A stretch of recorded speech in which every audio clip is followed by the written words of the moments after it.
परमेश्वर कौन है, कैसा है, वो कहाँ रहता है और वो कैसे प्राप्त होता है।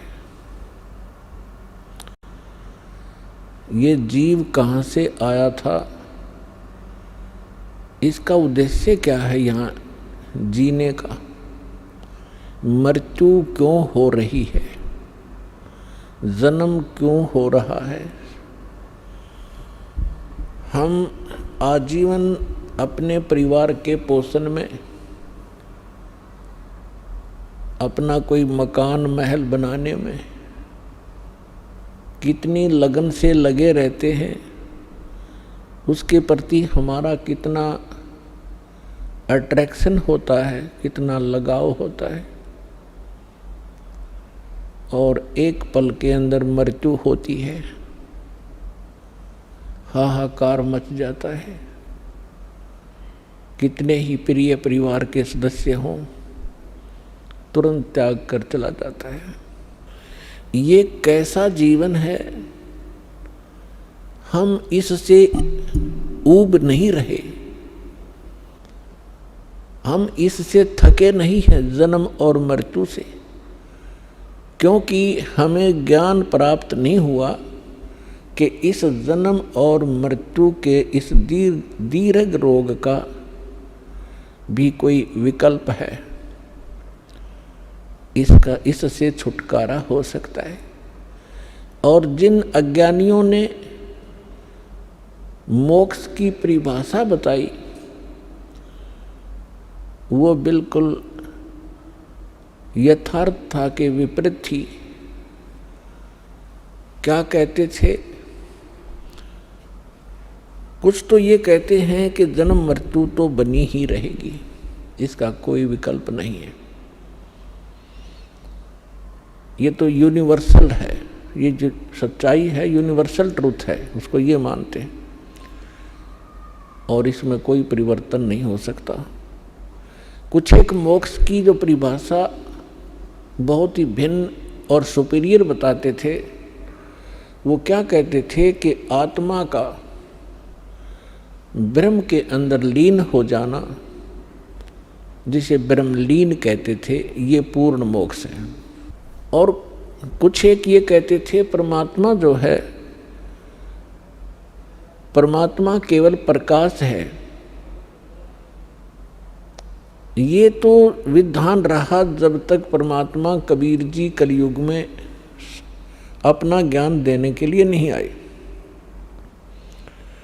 उसके बाद परमात्मा ने आकर के खुद अपनी अमृत वाणी में यथार्थ अध्यात्म मार्ग और यथार्थ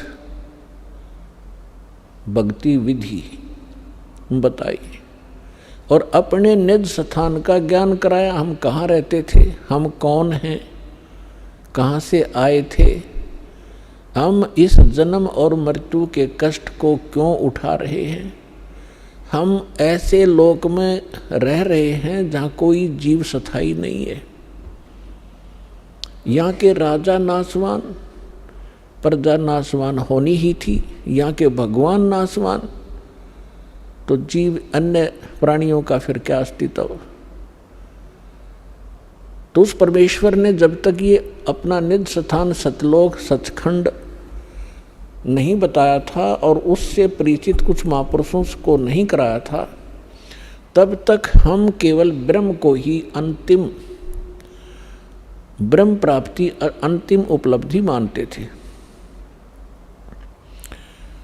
और हम अधिकतर अपने विष्णु जी और शंकर भगवान को, विष्णु भगवान जी को हम सर्वेश्वर मानते थे। सर्वेश्वर महेश्वर अजरो अमर हैं, इनका कोई माता पिता नहीं है। केवल ब्रह्मा जी को नासवान कहा करते थे ये हमारे नकली धर्मगुरु। विष्णु जी और शंकर जी को अजरो अमर मृत्युंजय कालज्य सर्वेश्वर महेश्वर बताया करते थे। परमात्मा के ज्ञान को सुनकर एक नकली पंथ चला राधा स्वामी, और उस राधा स्वामी पंथ वालों ने जो राधा स्वामी पंथ के प्रवर्तक माने जाते हैं, कहे जाते हैं, श्री शिवदयाल जी, पन्ना गली आगरा वाले, उन्होंने परमात्मा की डेफिनेशन कैसी बताई? मूर्खों को भी हंसी आवे उस परम धनी की बताई डेफिनेशन को यदि आपको भी सुनाएं, दिखाएंगे। और उस अज्ञानी के पीछे करोड़ों की संख्या में भोली आत्मा लग गई उसको परम संत मान के, क्योंकि उसने कुछ पहले से भिन्न ज्ञान दिया अध्यात्म। उसने क्या बताया कि सतलोक है, ऊपर 4 लोक। कबीर परमात्मा का एक शब्द है, करने नो दीदार महल में प्यारा है। उसको पढ़कर अपने अज्ञान के आधार से उसको डिफाइन किया, उसका अनुवाद किया। उसमें पढ़कर के उसने क्या सुनाया कि एक सतलोक है, फिर अलख लोक है, फिर अगम लोक है, फिर अकय अनामी लोक है। उसके बाद फिर उसके अनुयायियों ने क्या बनाया कि सतलोक है, अलख लोक है, अगम लोक है, अनामी लोक है, और उससे ऊपर साडा राधा स्वामी लोक है। यानी और 5वां गढ़ दिया उन्होंने अपनी अज्ञानता के कारण। और श्री शिवदयाल जी को वो राधा स्वामी कहने लग गए, क्योंकि श्री शिवदयाल जी की धर्म पत्नी का नाम नारायणी देवी था। उसको प्यार से लोग, अन्य श्रद्धालु राधा जी कहा करते थे और शिवदयाल जी को श्री कृष्ण माना करते थे। इसलिए श्री शिवदयाल जी को राधा स्वामी कहने लगे। जैसे कोई उमा स्वामी कहता है, उमा स्वामी, उमा का स्वामी कौन? भगवान शंकर। उमा स्वामी जो है, उमा स्वामी कहने का तात्पर्य है श्री शंकर जी को संबोधित कर रहा है वो व्यक्ति जो उमा स्वामी कह रहा है, यानी उमा का पति। राधा स्वामी, ये राधा का पति श्री शिवदयाल जी थे। अब श्री शिवदयाल जी क्या थे? श्री शिवदयाल जी कैसा अध्यात्म ज्ञान रखते थे और क्या उनकी भक्ति विधि थी? पुण्यात्माओं, दास को रोना आता है कई बार कि ऐसे मूर्ख आदमी के पीछे और ऐसे एजुकेटेड व्यक्ति फंसे पड़े, क्योंकि उन्होंने उस राधा स्वामी को, शिवदयाल जी को परम धनी और पहुंचा हुआ मान लिया कि अध्यात्म मार्ग में ये बहुत ऊंचे पहुंच गए। और जिस कारण से उन्होंने कोई भी ऑब्जेक्शन नहीं किया, क्योंकि जैसे डॉक्टर होता है, अब डॉक्टर की पढ़ाई अलग है, इंजीनियरिंग की पढ़ाई अलग है। अब इंजीनियर चाहे चीफ इंजीनियर हो, वो रोगी हो जाता है और कहीं उसको बोर्ड मिलता है डॉक्टर, तो उसके पास चला जाता है और उसने अच्छी उपाधि लगा रखी हो, MBBS, MD, फलाना, सर्जन, तो फिर तो कहना ही क्या। अब वो चीफ इंजीनियर उसके डॉक्टर समझकर जाता है, उसको जो भी वो टैबलेट देता है वो खाता है, राहत मिले ना मिले उसके भाग की बात है। यदि वो डॉक्टर है तो राहत मिलेगी, डॉक्टर नहीं है तो उस चीफ इंजीनियर को ये कोई वो नहीं होगा कि ये डॉक्टर नहीं है, क्योंकि वो उसकी पढ़ाई और मेडिसिन के बारे में अननोन है, अनभिज्ञ है। ठीक इसी प्रकार इस ग्रुप के अंदर जैसे हाईली एजुकेटेड व्यक्ति भी हैं, जैसे IAS, IPS, कर्नल, मिलिट्री के जो कर्नल, लेफ्टिनेंट, तहसीलदार, SDM, जज। अब उन्होंने वो पढ़ाई अलग पढ़ी हुई है और ये अध्यात्म पढ़ाई भिन्न है। इन्होंने इसको राधा स्वामी के पंथ के प्रवर्तक को, श्री शिवदयाल जी को एक महापुरुष और पहुंचा हुआ संत मान कर समर्पण कर रखा है। इन्होंने जो ज्ञान दिया है वो सही होगा, क्योंकि ये इसी मार्ग के व्यक्ति हैं। अपने आत्माओं, डॉक्टर की एक्वेशन को, डॉक्टर की मेडिसिन को डॉक्टर ही बता सकता है ये उस रोग की है कि नहीं है। और दूसरी पहचान उसकी होती है कि जिस रोग की मेडिसिन होती है वो कहीं ना कहीं बुक के अंदर भी लिखी होती है। तो जैसे कोई एक व्यक्ति बताता है कि इस रोग की टेबलेट ये होती है, दूसरा बताता है कि नहीं ये होती है, तो उनका फैसला किया जाता है कि उसमें कौन सा साल्ट है और इस रोग में कौन सा साल्ट काम करता है। तो डॉक्टर ही उसकी पहचान बताते हैं, और फिर भी नहीं कोई तसल्ली होती है, सब यकीन होता है, तो उस बुक से मेल किया जाता है कि देखिएगा ये मेडिसिन है और इसके गुण धर्म है, तब फैसला होता है। तो ठीक इसी प्रकार ये दास भी एक आध्यात्मिक टीचर है, और जितने भी धर्मगुरु हैं ये सभी आध्यात्मिक टीचर वर्तमान के कहलाते हैं। कोई सतगुरु कहलाता है, कोई मंडलेश्वर बना हुआ है, कोई आचार्य, कोई शंकराचार्य, ये सभी आध्यात्मिक गुरु हैं। अब जो व्यक्ति अपने सिलेबस से परिचित नहीं है, सिलेबस यानी पाठ्यक्रम से, तो वो टीचर नहीं है। बेशक से वो भोले विद्यार्थी उसको अध्यापक और टीचर कहते रहे, यदि वो अपने सिलेबस से परिचित नहीं है तो वो टीचर नहीं है। तो जितने भी अपने धर्म गुरु हुए हैं, विशेषकर हिंदू धर्म से हम खूब परिचित हैं, और जितने भी आज तक ऋषि महर्षि हुए हैं, इंक्लूडिंग ब्रह्मा विष्णु महेश, जिनको हम भगवान मानकर पूजा किया करते थे, इनको भी अध्यात्म मार्ग नहीं है। केवल उन महापुरुषों को छोड़कर जिनको परमात्मा स्वयं आकर मिले थे, उनको अपने यथार्थ स्थान सचखंड सतलोक में लेकर गए थे और अपने से परिचित करवा के उनको वापस छोड़ा था। वो महापुरुष कौन कौन है? आदरणीय धर्मदास साहिब जी, आदरणीय मलुकदास साहिब जी, आदरणीय नानक देव साहिब जी जो सिख धर्म के प्रवर्तक माने जाते, आदरणीय दादू साहिब जी, आदरणीय गरीबदास साहिब जी गांव छुडानी जिला जज्जर हरियाणा वाले, आदरणीय गीसा दास साहिब जी गांव खेखड़ा और जिला अब बागपुर हो गया है, पहले मेरठ था, ये उत्तर प्रदेश वाले, आदरणीय स्वामी रामानंद जी काशी वाले, बनारस वाले। इन महापुरुषों को परमात्मा सीधे मिले जैसा परमेश्वर का विधान है।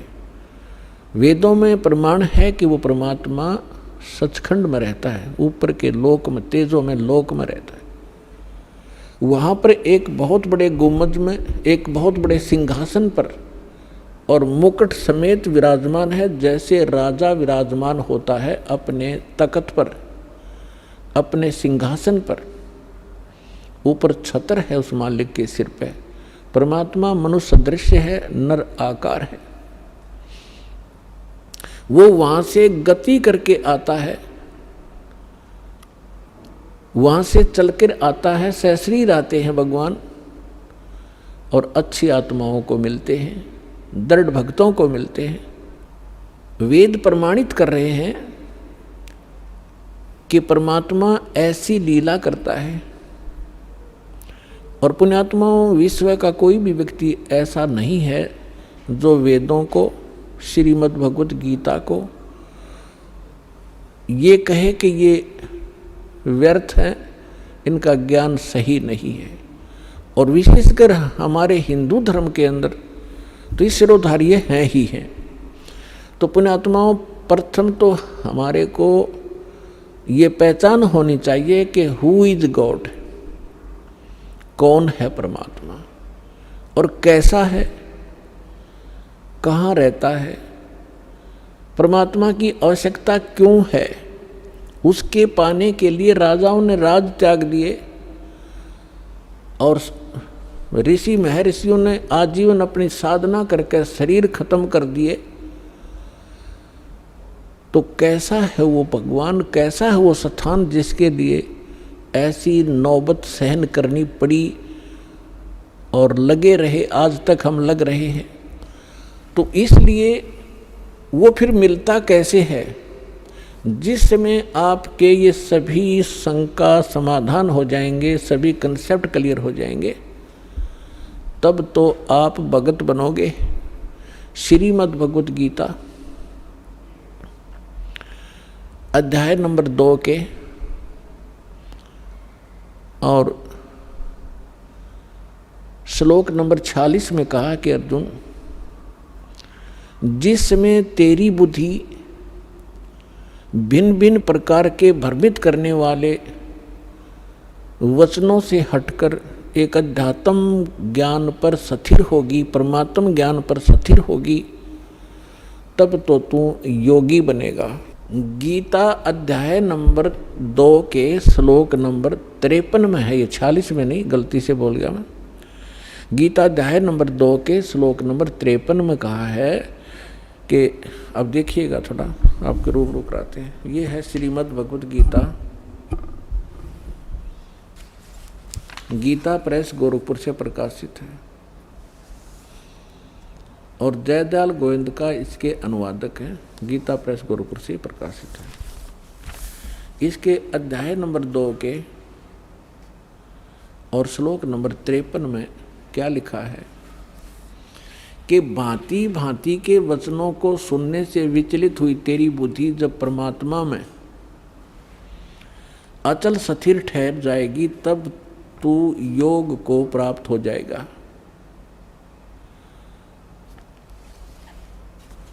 अब गीता अध्याय नंबर 2 के श्लोक नंबर 46 में क्या कहा कि अर्जुन,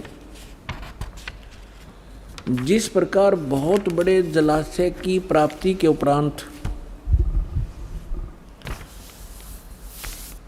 व्यक्ति की आस्था छोटे जलाशय में रह जाती है, यानी बहुत बड़ी झील मिल जाने पर, पहले जिस समय श्रीमद् भगवत गीता का ज्ञान बोला गया था, उस समय पूरे विश्व में सभी मानव इन सरोवरों के किनारे ही बसा करते थे, तालाबों के किनारे बसा करते थे, उसी से पीते थे, उसी से नहाते धोते थे, स्वच्छ जल होते थे, वर्षा खूब होती थी, वृक्ष बहुत ज़्यादा होते थे और वृक्षों पर वर्षा होकर के जड़ी बूटियाँ के साथ जल इकट्ठा हो, जड़ी बूटियों पर वर्षा होकर के वो जल बहुत ही अच्छा निर्मल और निरोगा होता था। वो एक तालाब, सरोवर या झील का रूप धारण कर लेता था और सभी उस पर आश्रित व्यक्ति जो भी जहाँ बसा है, यदि कोई छोटे जलाशय पर बसा है तो उसके लिए वो जलाशय उसका जीवन दाता है, उसके आश्रय वो जी रहा है। और उस छोटे सरोवर में, छोटे जलाशय में, छोटे तालाब में 1 वर्ष वर्षा नहीं होती है तो उसका जल सूख जाता है, तो उस पर आश्रित व्यक्ति दुखी हो जाते हैं, उनको त्राही त्राही मच जाती है और वो विनाश को प्राप्त हो जाते हैं। ऐसा उस पर आश्रित व्यक्तियों को भी पता होता है कि यदि वर्षा नहीं हुई 1 वर्ष तो अकाल गिर जाता है और अकाल में सैकड़ों, हजारों, लाखों की संख्या में प्राणी मर जाते थे। अब गीता अध्याय नंबर 2 का श्लोक नंबर 46 क्या कहना चाहता है, क्या बताना चाहते हैं कि उन व्यक्तियों को जो उस छोटे जलाशय पर आश्रित हैं और उनको कहीं आसपास पता लग जाए कि वहाँ बहुत बड़ी झील है, सरोवर है और जिसमें 10 वर्ष वर्षा ना हो तो भी जल उसका समाप्त नहीं होता, तो वो व्यक्ति तुरंत उस छोटे जलाशय को त्याग और उस सरोवर, उस झील के किनारे जाकर जाना पसंद करेंगे, तुरंत चले जाएंगे। अब ये क्या बताना चाहते हैं कि श्रीमद् भगवत गीता हमें एक निर्णायक ज्ञान दे रहे हैं, ये पवित्र सदग्रंथ ये बताना चाह रहे हैं इसके अंदर कि जैसे आप जिन भगवानों पर आश्रित हैं, श्री विष्णु जी, श्री शंकर भगवान जी या अन्य देवी देवता, कोई माता और मसानियों पर, अब जो माता और मसानियों पर है वो तो बहुत नमन सत्र की कहानी होगी। ये 3 देवता माने जाते हैं, श्री ब्रह्मा जी रजगुण, श्री विष्णु जी सतगुण, श्री शिव जी तमगुण। जो इन तक आश्रित हैं तो इनकी क्या स्थिति है, वो कितने सुखी हैं, कितने सुरक्षित हैं। और इनसे ऊपर जिनकी बुद्धि उठी है, अपने आप को ज़्यादा सुपीरियर माना करते थे, वो कहते थे हम ब्रह्म पूजा करते हैं, हम ब्रह्मा विष्णु महेश की पूजा नहीं करते। तो ब्रह्म क्या स्थिति है, ब्रह्म क्या है, ब्रह्म कौन है, किसको ब्रह्म कहते हैं? इस ब्रह्म से ऊपर परमात्मा से अतिरिक्त, कबीर भगवान से अतिरिक्त आज तक हमें कोई बताने वाला नहीं आया था। और परमात्मा से प्राप्त ज्ञान के आधार से ये नकली संत, ये नकली पंथ राधा स्वामी वालों ने सारी नकल करके और झूठी उसकी अपने सत्र का जो उसको परमात्मा के यथार्थ ज्ञान को भी उलझा दिया अपने गलत अनुभव के कारण। तो उस सारे उलझे हुए अध्यात्म ज्ञान को फिर से सेट करने के लिए इस दास को भेजा है कबीर भगवान ने, उस परम अक्षर पुरुष ने।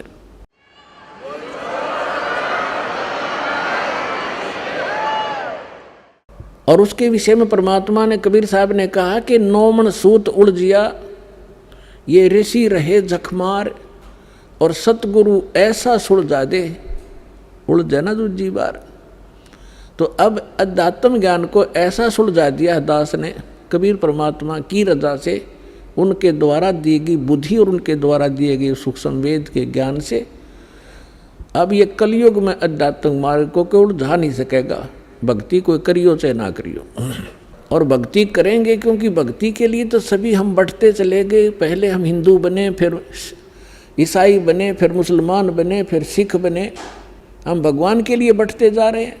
अब राधा स्वामी बने, कोई निरंकारी बने। तो ये हम क्यों बने? क्योंकि परमात्मा के लिए डिवाइड हुए हम। अब फिर एक होंगे, जब ज्ञान एक हो जाएगा, भगवान एक सामने आ जाएगा, हम फिर से एक होंगे। हम मानव हैं, जीव हमारी जाति है, मानव धर्म हमारा, हिंदू मुस्लिम सिख ईसाई कोई धर्म नहीं है न्यारा। ये आपके एक दिन हृदय में जगह बन जाएगी इसकी सच्चाई के साथ। एक तो फॉर्मेलिटी होती है, सच्चाई के साथ आप इसको स्वीकार करोगे कि हम भिन्न नहीं हैं, हम यहाँ के वासी नहीं हैं, हम सतलोक के रहने वाले।